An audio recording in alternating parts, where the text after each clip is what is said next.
Arguably the most surprising result of the night was the Thunder getting their first win of the season as they knocked off the Clippers 108-94. Oklahoma City used a 21-0 run in the third quarter to put the game away, and the SGA, he stuffed the stat sheet. 33 points, 8 dimes, 3 steals, 3 blocks. 3 key rotation players, they missed Tuesday's game for the Clippers. Kawhi Leonard, after experiencing stiffness in his right knee. Paul George was out due to a non-COVID illness, and Marcus Morris missed the game due to personal reasons. So now welcoming in ESPN Clippers reporter Young Masuk. The Clippers, they are still in Oklahoma as they play the Thunder again tomorrow, but where's Kawhi? Malika, Kawhi flew back to Los Angeles. He experienced stiffness in his surgically repaired right knee where he tore his ACL back on June 14th, 2021. And so Ty Lue is saying this is not a concern. They're just being smart about it. Kawhi can be mad at them all he wants because he wanted to play, but they decided to send him home so he could seek treatment there in their own facility with full resources.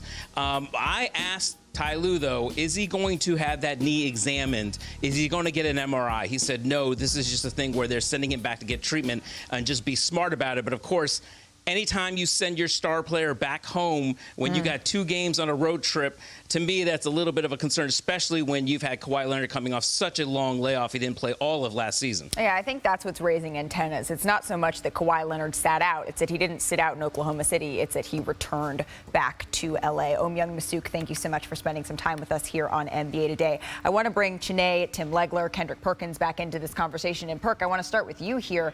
How worried should the Clippers be if this is a lingering issue for Kawhi throughout the season?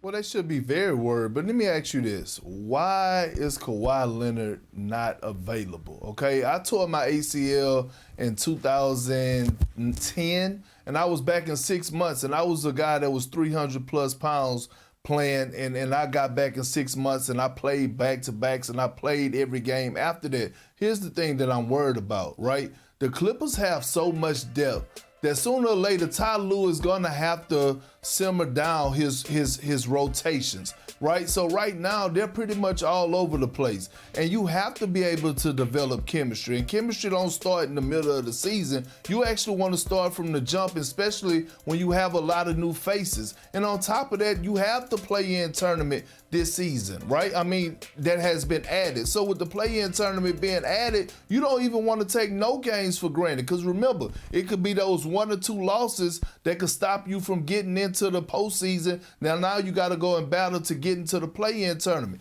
I have the Clippers as my favorite. I'm sticking with that to win the NBA championship. But this is getting out of control when it comes down to Kawhi Leonard. He was out the entire season to get this ACL injury right. That's more than enough time. You're going to experience stiffness in your knee when you come back from that type of injury. I did. You have to battle through it. I agree, Perk. When you have knee situations, which I had right knee microfracture surgery. I actually tore my left Achilles too, so I understand what this experience is. Yeah, you have to battle through it to feel more comfortable, but at the same time, everybody is different. And, you know, we're speaking from the vantage point of being post players, you know, going out, and all we have to do is get the ball in the low block, drop step, or maybe make one explosive move, typically from the free throw line. When you're a perimeter player, your body responds much differently, and that's exactly where he needs his dynamic nature. I would say this is really tough to see happen so early with Kawhi because you don't want a setback, especially going into the start of the season. You need him to play through these types of things. So I see more of alarms from them needing to do this at this point. I think it's now going to be really the game of how are you going to manage this situation? Are you going to play through it in the long term, or are you going to just save him for the moments that matter most? That's the question that the Clippers really have to deal with. But they do have enough depth, enough rotation players that they should be competitive. I mean, it's not normal that Paul George and Marcus, Morris is out. They can compete with their core still available. Well, let me start, first of all, by saying I also have a matching set of ACL reconstruction. So I'm the only one with 2 we got to maybe get you up and down, get some verticality going and see what happens. You guys can borrow if you need them. This is the comeback crew today. You got 5 ACLs out of 6 between the 3. My ACLs are good. Let me let the record reflect. My ACLs are good. It was just Mine feel much better now, too, but it's been a while. But here's the thing. First of all, I'm sick over this. because there's no player in the league was I looking forward to watching this year as much as Kawhi Leonard because of how much we have missed watching him play, the unique nature of his game. This is a bad sign. And I know they're being overly cautious, and they're going to always err on the side of caution, particularly nowadays. They take it out of the player's hands most of the time. People get upset with the players sometimes. Like, they expect him to want to get into a fist fight with somebody and demand they play. It just doesn't work that way in the league. They take this out of their hands and off the plate. So now they're going to give him some rest. What I'm concerned about is, has this been that long a period of time with such little action that he's just never going to get his body to the point that it feels great? And what do the Clippers miss when he's not there? You're talking about a guy that controls the middle area of the floor, and you win championships with players like that because of how difficult it is to double team players that can get their own shot from 12 to 20 feet. And he's as good as there is, not only in the NBA, maybe that's ever played in the NBA.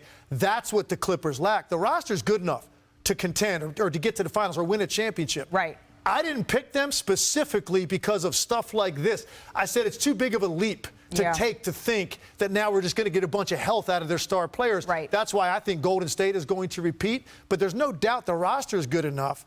But without Kawhi Leonard, you're going to have to get other guys really step up right now. And there's some guys struggling offensively here early. Thank you for watching ESPN on YouTube. For live streaming sports and premium content, subscribe to ESPN+.